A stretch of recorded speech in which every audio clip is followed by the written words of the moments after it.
Okay, let's talk about retirement. For a whole lot of us, it isn't some hard stop where you just quit working one day.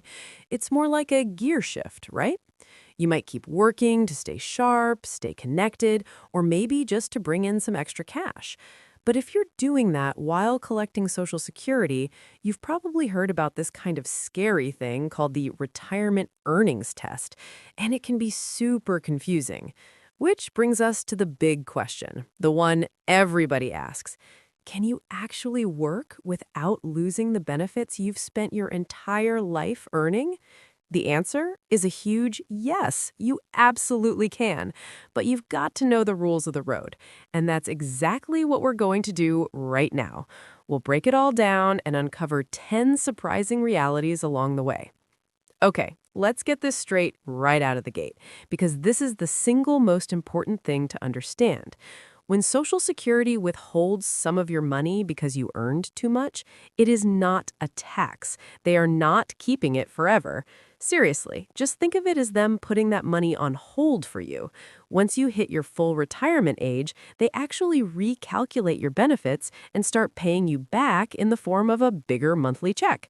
It's a paradox, right? A short-term cut can actually lead to a long-term gain. To make sense of all this, we're going to treat it like a journey. We'll start with the early journey, then hit the milestone year, and cross the finish line. After that, we'll get into the nitty-gritty fine print and wrap it all up with your own personal retirement roadmap. First up, the early journey. This section is for anyone who started collecting Social Security but hasn't yet hit that magic number, your full retirement age. This is where the rules are the tightest and where we'll find our next few surprising realities. So what is this magic number? Well, it's your full retirement age, or what we'll call FRA. Now, this isn't the same for everybody. It slides around from 66 to 67, depending on the year you were born. The key thing to remember is that this one date is the dividing line for pretty much every rule we're about to talk about.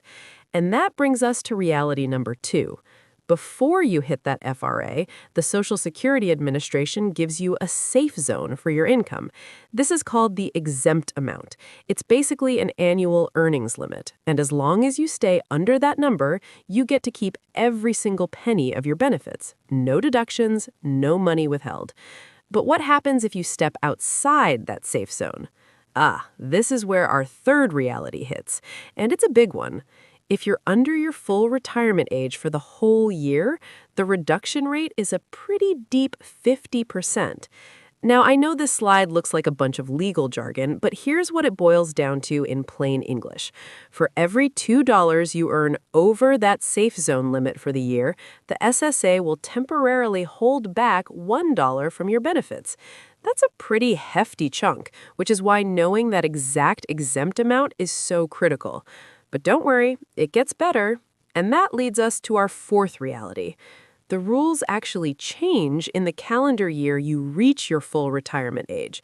You can think of this as your graduation year, and you get a really nice discount. In this milestone year, that withholding rate takes a serious nosedive, dropping from 50% all the way down to about 33%. But wait, there's more good news, and this chart just lays it out perfectly. Not only does the math get way better, they only hold back $1 for every $3 you earn over the limit, but the limit itself, that safe zone, gets much, much higher in your graduation year. So you can earn a lot more before they touch your benefits at all. Okay, now for the best part of the whole journey and our fifth surprising reality. You've made it through the early years, you got your graduation discount, and now you've crossed the finish line. You have officially reached your full retirement age. And the moment you do, that whole earnings test, it just disappears. Poof, it's gone. You can earn whatever you want from a job. 100,000, a million, it doesn't matter. And the Social Security Administration will not deduct a single cent from your benefits. You have total financial immunity. So now that we've got the main journey down, it's time to dig into the rest. These are hidden in the fine print, but they are the details that can make a huge difference in your planning. Our sixth reality is all about what the SSA actually considers earnings, and this is crucial. It's specifically income from work you're actively doing, like wages, bonuses, or profit from your own business. Here's the key part. Money you get from pensions, investments, or your 401k does not count against you. It won't trigger the earnings test. And here's our seventh reality. A nice little birthday gift from the government that's buried deep in the law. The earnings test stops the month you reach your FRA, but the SSA is nice about it. They consider you to have reached that age for the entire month of your birthday, not just starting on the day itself. It's a small but really helpful detail. Now, reality number 8 is a big one that catches a lot of people by surprise: the ripple effect. If your spouse or your child get benefits based on your work record, your earnings can actually reduce their checks too. The same withholding rules apply to the total family benefit. So your choice to work doesn't just affect you, it can affect your whole household.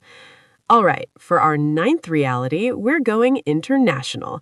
And if you plan on working abroad, there's a number you need to burn into your brain: 45.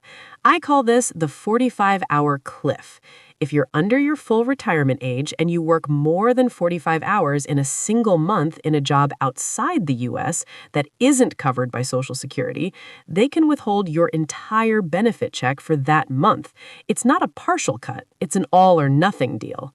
And our 10th and final reality: the penalty box. Look, the SSA pretty much relies on you to report your earnings, but they do double-check with the IRS.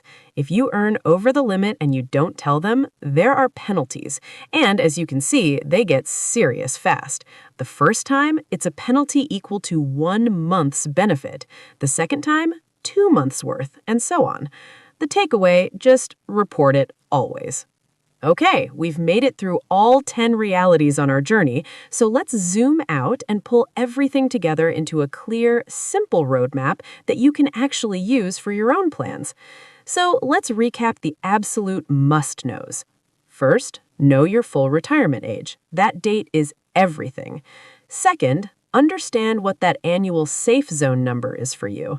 Third, remember you get that great discount in your graduation year. But most importantly, once you hit that FRA, the earnings test is completely over. And of course, always report your earnings to stay out of trouble.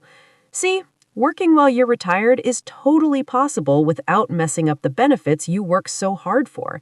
It's not about getting penalized, it's just about knowing the rules of the game and making a plan that works for you. So, with this map in your hand, the real question is, how are you going to navigate your journey? Take care. Bye.